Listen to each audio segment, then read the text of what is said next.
Alors aujourd'hui, on invite Florence, Florence qui va nous parler de... du critère de diagonalisation de Clares. Très bien, allons-y. On y va.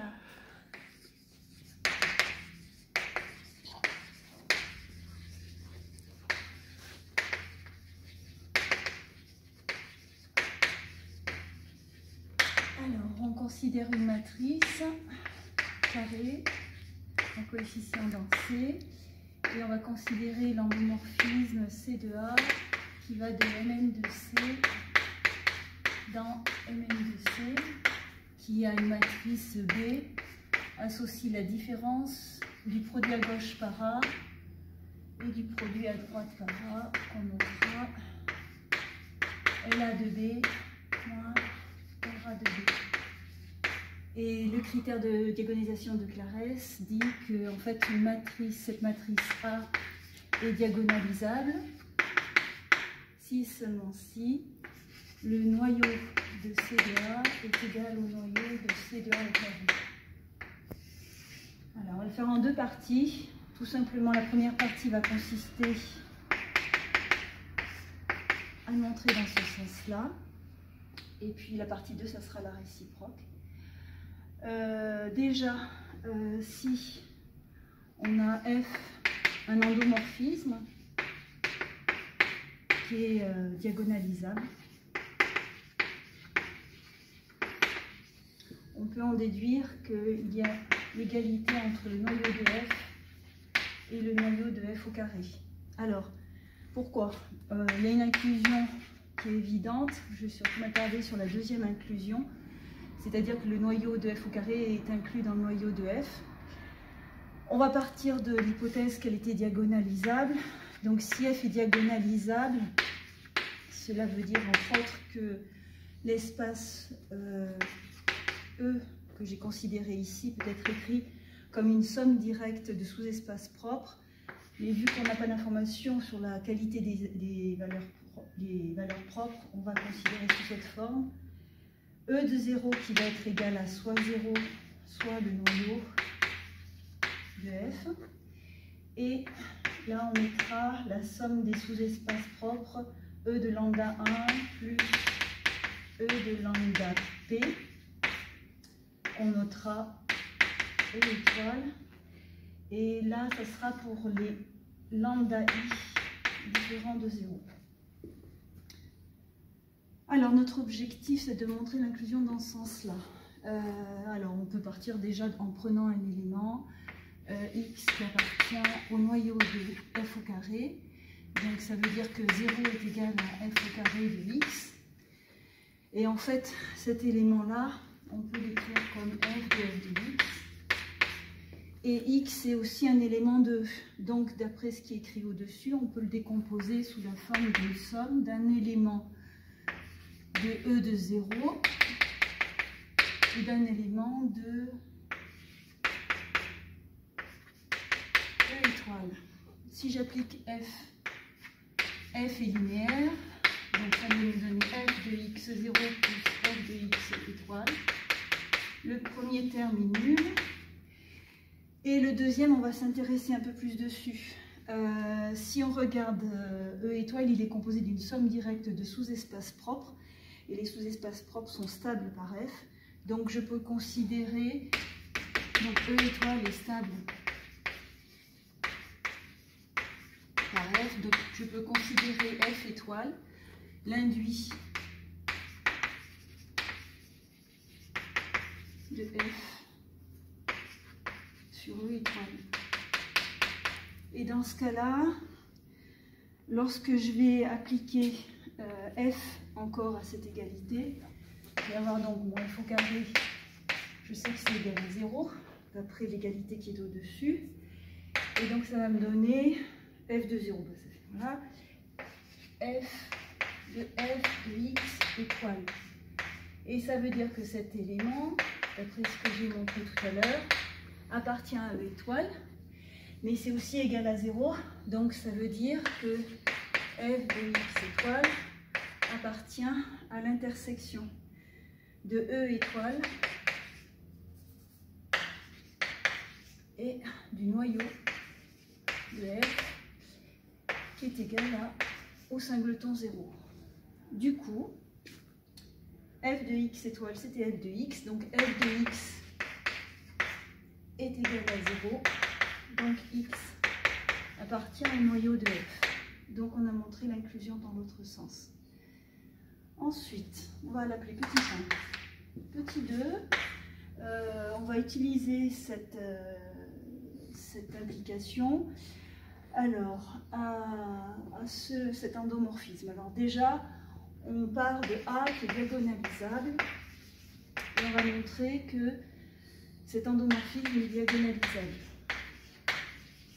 Et du coup, une fois qu'on aura démontré ça, on appliquera le 1 et on pourra en conclure justement que le noyau de C de A est égal au noyau de C de A au carré.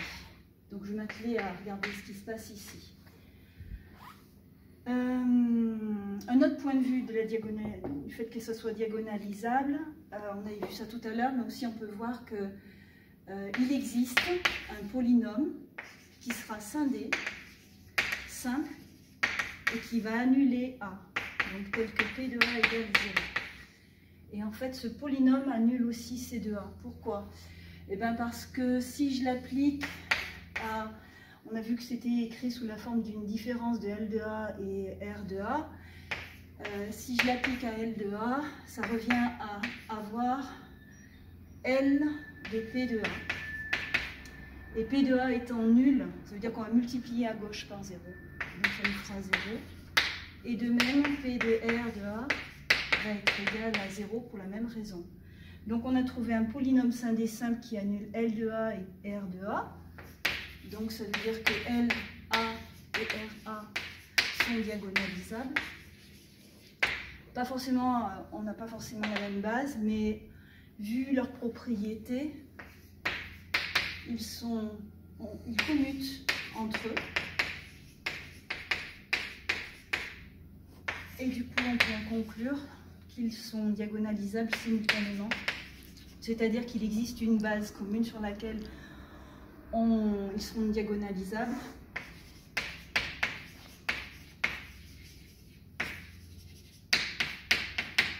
Et dans ce cas-là, sur cette base, on pourra affirmer que C de A est diagonalisable. Et du coup, on a fini la première partie puisque on peut appliquer le 1 et conclure cette égalité. Allez, on va faire la réciproque. Alors la réciproque, je vais utiliser une forme phi qui va de Mn de C fois Mn de C dans C, qui a un couple de deux matrices, on va lui associer la trace du produit. Alors ça c'est une forme intéressante, elle est bien bilinéaire. Parce que si je fixe A, du coup j'ai la linéarité sur la deuxième, par la trace, et inversement si je fixe B, j'ai la linéarité à gauche par la trace. Ensuite elle est symétrique, parce que la trace du produit AB est égale à la trace du produit BA, quel que soit A et B dans MNC croix MNC. Et ensuite c'est une forme qui est non dégénérée. Alors, non dégénéré, ça veut dire que si j'ai la trace de AY qui est égale à 0, quel que soit Y qui appartient à Mn de C, et ben la trace étant nulle, quel que soit Y, A sera égal à 0. Alors ça, je l'utiliserai un peu plus tard. Pour l'instant, je vais montrer que l'image de C de A qui est ici est égale justement à l'orthogonale pour phi du noyau de C de A. Alors on va le faire en deux fois. On a l'inclusion qui se démontre assez facilement et surtout je prends du temps sur la dimension et on a l'égalité des dimensions. Alors pourquoi on a l'égalité des dimensions? Alors je vais partir de celui-là. je viens de démontrer que la forme était non dégénérée. Donc du coup, on va partir de là. Dimension de l'orthogonale pour phi du noyau de C de A va être égale à la dimension du noyau de l'orthogonale du noyau de C de A. Ça, c'est parce que phi est non dégénéré. Ensuite, la dimension de l'orthogonale de C de A est égale à la dimension de E moins la dimension du noyau de C de A. Ça vient de la dualité.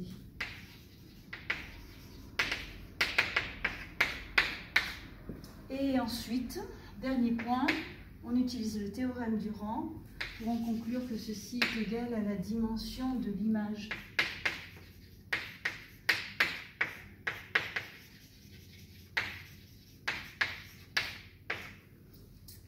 Donc on a l'égalité. Alors en quoi ça va être utile? Et bien en fait, si je mets un petit 1, non, j'en étais où? 1, 2, 3, un petit 3, petit 4. En fait, lorsqu'on a... on était parti du fait qu'on a un endomorphisme de E, et lorsque son noyau est égal au noyau de F au carré, on peut en conclure que l'intersection entre le noyau et l'image est égale au singleton. Ça, on part de cette hypothèse ici, et donc du coup, on va avoir le noyau de C de A inter l'image de C de A, ce qui est égal au singleton. D'après ce que j'ai dit tout à l'heure, ça veut dire que l'intersection entre C de A et l'orthogonale pour phi du caire de C de A est égale au singleton 0.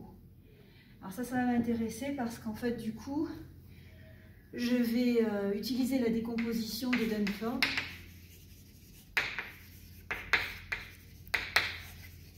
pour écrire A sous la forme D plus N, où D est une matrice diagonalisable, N est une matrice nilpotente, telle que ces deux commutent, et N est un polynôme. Voilà. Ça nous sera utile tout à l'heure. Et donc mon objectif, c'est de montrer que N est égal à 0 et j'aurai fini. Alors, pourquoi N égale à 0? Parce que N appartient à cette intersection. Donc déjà il appartient à C de A. Pourquoi? Alors noyau de C de A. Parce que N commute avec D. Donc s'il commute avec D, il commute avec A.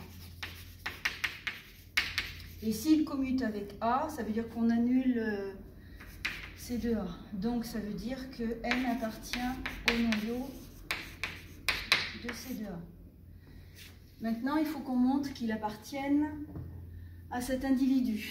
Alors, je vais le réécrire pour que les choses soient claires. Ça, c'est l'ensemble des matrices telles que phi de x, y soit égal à 0, quel que soit y qui appartient à caire de C de A. Donc du coup, il faut montrer que N respecte ces conditions. Alors je rappelle que phi, ici, c'est la trace. Donc on va démontrer, on va prendre un élément dans caire de C de A.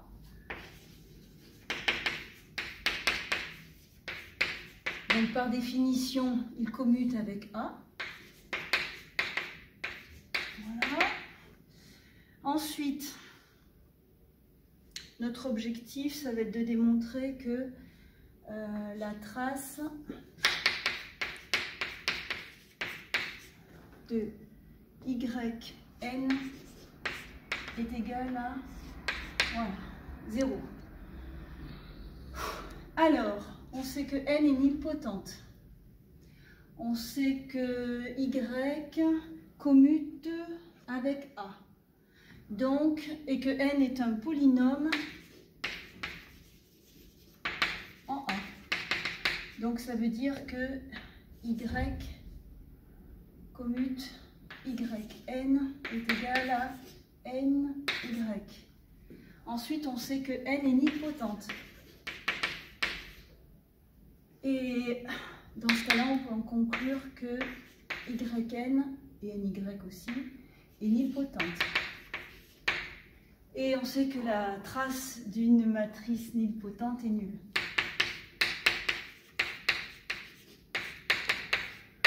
Yes. Voilà. Voilà. Pardon. Bravo, c'est bon. N égale 0, bah, et oui, donc oui. il ne nous reste plus que Et on est dans les temps. A égale à 2. C'est parfait. Voilà. Très bien. Bravo. Allez, on va commencer une petite séance de questions.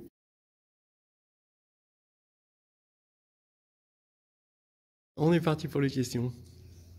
Alors d'abord, je voulais savoir, est-ce que tu pourrais donner un argument rapide pour montrer que des espaces propres sont tous en somme directe? Ce qui est utilisé ici quand même, parce qu'on a E. Quel est le bon argument? Alors on va prendre F diagonalisable. Hein, on va supposer qu'il est diagonalisable. Quelle est la propriété qui permet d'affirmer rapidement que tout ça c'est en somme directe? La somme des dimensions est égale à la dimension 2? Oui, mais ça, il faut l'avoir, quoi. Comment on le montre, tout ça? On constitue une base de E avec... ouais, pareil, il faut le montrer. Mais déjà, la somme directe, on l'a, même si elle n'est pas diagonalisable. Oui, oui, c'est vrai. Mais là, on va supposer que c'est diagonalisable pour pas s'embêter. Et il y a une propriété qui vient des polynômes. Le lemme des noyaux? Oui, c'est ça. Oui, avec parce que le ça va être... On a un polynôme. Le polynôme minimal. Oui. Le polynôme minimal, et puis... et du coup, on prend... oui. Quelle tête il a dans le polynôme minimal, là, ici? J'aurais pris le polynôme caractéristique, mais... c'est ça le problème, c'est qu'il vaut mieux prendre le polynôme minimal. Alors... Parce qu'il a une propriété... Qu'est-ce qu'il a comme propriété, le polynôme minimal, à partir du moment où f est diagonalisable? Il est sin des simples. Voilà. Et donc, oui. Alors, mu, ça va être le produit, oui. Oui. Voilà, des lambda, voilà. Et donc, maintenant, E va être somme directe des ker. Donc, ça va être le noyau. Et oui, voilà.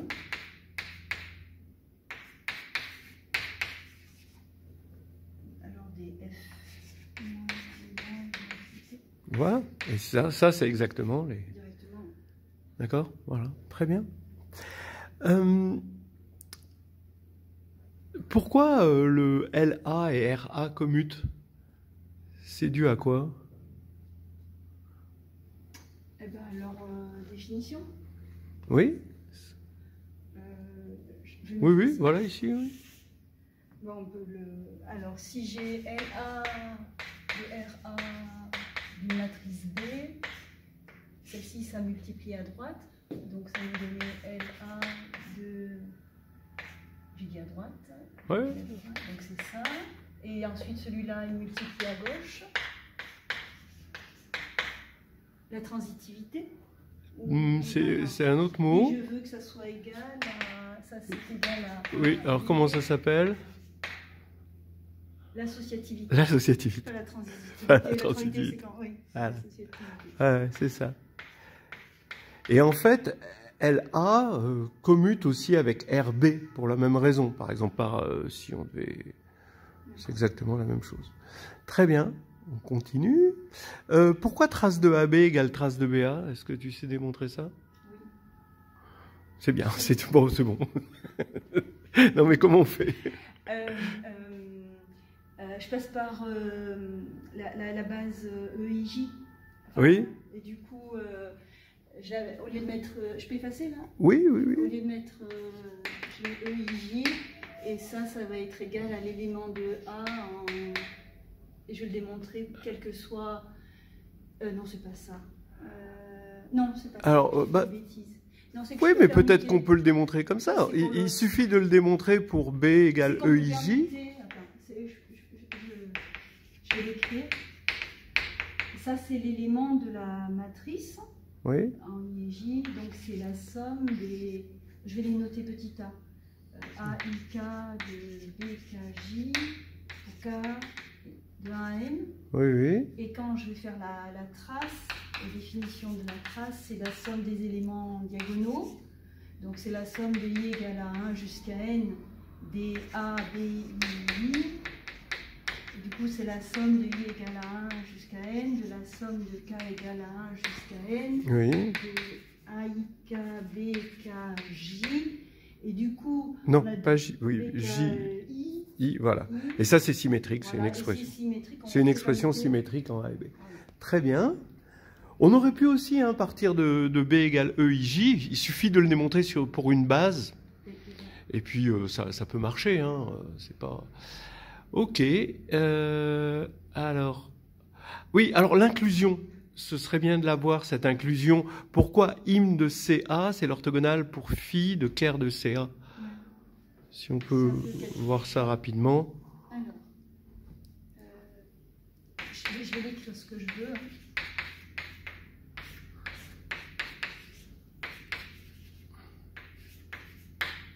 Alors, C de A, je l'ai écrit ici, donc je vais partir de ça. Je vais prendre un élément de l'image. Donc, soit Z qui appartient à une de CA.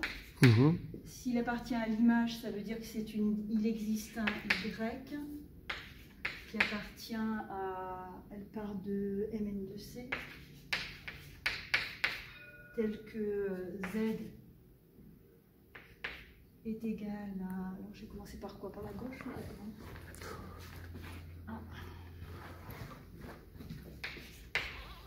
Y moins YA. Voilà. Et je vais prendre la trace. Oui, oui. Donc, du coup, je vais l'appliquer à Un élément de CA. un élément de... il faut montrer que Z est ici, donc ici, donc je prends Y qui appartient à quart de CA, alors pas un Y. Je vais prendre soit... Je ne vais pas respecter les notations qui sont là. Oui, oui. Je vais prendre X qui appartient à quart de CA. Donc ça veut dire qu'il permute avec A. Commute. Il commute. Voilà. Et du coup, je vais calculer la trace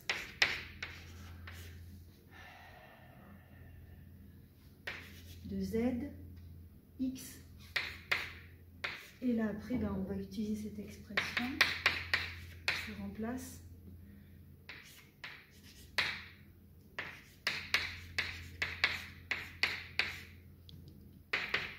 Je distribue. Et en même temps, j'utilise le fait que la trace est linéaire.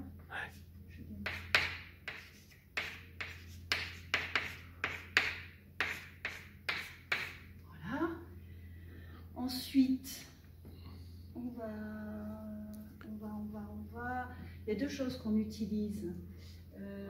Je sais que Y permute avec... alors, c'est pas Y, c'est X permute avec A. Donc ça, je peux aussi l'écrire comme ça. Ensuite, X permute avec A. Donc je vais l'écrire comme ça. Voilà. Et ça, je peux aussi l'écrire comme ça. Et là, on voit bien que Et on a démontré que Oui, c'était voilà. symétrique, donc ça c'est égal à 0. Voilà, très bien.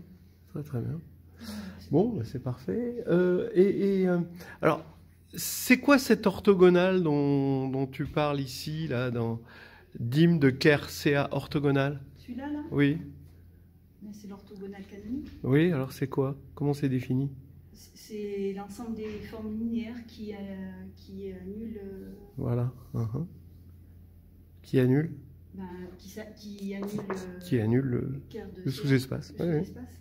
Et E, c'est quoi? Ça n'a pas été défini, E. C'est la même de C. Oui, tout à fait. Oui. C'est la même de C. Ah oui, j'aurais dû écrire la même de C. Bon. Tu sais démontrer que si Kerr F égale Kerr de F2, alors l'intersection de Kerr F et im de F égale 0? Oui. Voilà, c'est bon, c'est tout. C'était la bonne réponse. Est-ce que tu connais des contre-exemples? Parce que au niveau des dimensions, ils sont faits pour être en somme directe, Kerr F et im F. Est-ce que tu connais des exemples? Pour qu'on n'ait pas. Oui. Ça. On n'est pas ça. Et qu'on ait cette condition-là. Oui. Ben non, parce que ça, c'est pas possible. Oui, donc c'est pas. Juste que l'intersection ne soit pas. Ben oui, attends.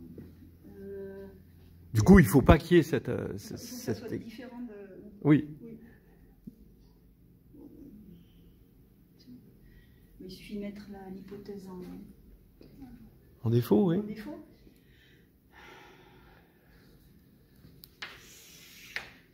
Qu'est-ce qu'on peut mettre en défaut pour que ça ne marche pas?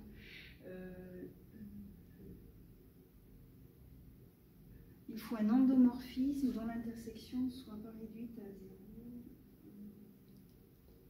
Est-ce que tu peux imaginer déjà un endomorphisme tel que Kerr F est strictement inclus dans. Oui, d'accord. Ok. Voilà. Alors en dimension 2. En dimension 2. Voilà. Juste en dimension 2. Et on peut faire avec les matrices? Oui. Oui, il y a une matrice. Caractéristique? Oui, bien connue, oui, on va dire. Alors, on retrouve souvent. Je la vois pas, mais on va. Kerr de F2. On va imaginer, si on est en dimension 2, que c'est tout. Et Kerr F, c'est une droite. Donc on va supposer. Celui-là, que ça serait un. Dimension 1. Oui. Dimension 2, et c'est l'espace tout entier, donc le plan. Et tu peux l'appeler comme tu veux. Allez. Ouais. R au carré? Oui. Non, mais on n'est pas sur R, on est sur C. Oui, d'ailleurs. Et donc là, ça serait une droite. Oui, alors on pourrait avoir comme matrice, oui, alors on pourrait dire qu'elle est portée par le vecteur. Bah, si c'est le noyau. Ouais, on est mal. Ouais. Alors, non, ça va pas le faire.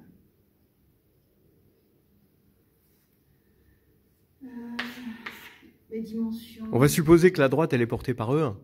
Donc déjà, la première colonne de ta matrice, elle est connue. Bah, on peut faire 1, 0. Non, c'est le noyau. Le noyau est porté par E1. E1 est dans le noyau. Donc qu'est-ce qu'on peut dire de la première colonne?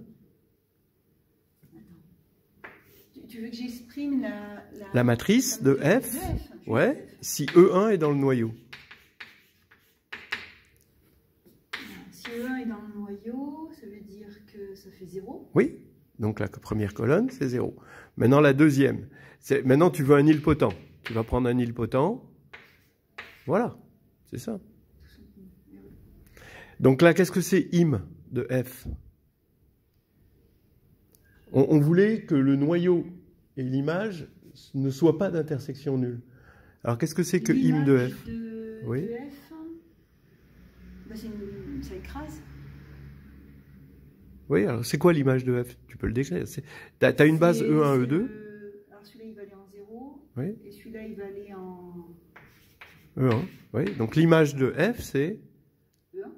C'est la droite, oui, engendrée. Bah, c'est l'axe des abscisses. C'est l'axe des abscisses. Et le noyau?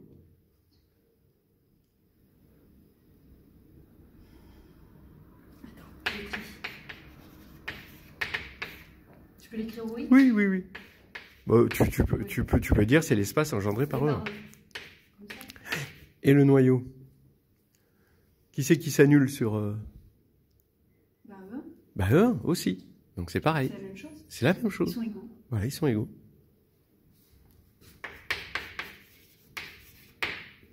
Et donc on a bien l'intersection qui est non... Qui non, bah, Non, qui pas non, nul, non nul, non nul. non nul. Voilà, c'est ça. non nul. Une petite question. La dernière. Pourquoi tu as travaillé sur C? À aucun moment tu as dit En quoi c'était utile? en quoi c'était utile? Ouais. Alors, moi, je pensais ici. Oui, c'est ça. Parce que, Très bien. Elle est dans Mn2C. Mhm. Donc, du coup, le polynôme caractéristique qui sera scindé. Oui, oui. Et donc, du coup, on pourra avoir la décomposition de Dunford. Ouais. Alors, du coup, je m'étais dit, si elle n'était pas dans C, mais qu'elle avait un polynôme caractéristique scindé, c'était suffisant. Oui, oui, oui, On aurait pu tout à fait. changer en Oui, oui. mettant Mn2. Voilà, c'est ça. On peut changer un petit peu L'énoncé. l'énoncé en étant sur K et en disant, puisqu'on l'utilise que là finalement, en disant que Le polynôme il faut caractéristique soit scindé. Voilà, exactement. Voilà, marche. très très bien. On s'en sert aussi un petit peu, pas de façon essentielle, mais pour dire que la trace est nulle, parce que c'est nilpotent. Disons que c'est vrai pour tout corps, mais c'est plus facile de le démontrer sur C. Parce qu'on sait que toutes les valeurs propres, elles sont nulles. Parce qu'on a toutes les valeurs propres sur C, quoi. On sait d'avance. Donc on a un coup d'avance, mais c'est vrai pour tout corps, ça, ce truc-là. Voilà. Eh ben, merci, c'était impeccable. Ouais, super. Merci bien.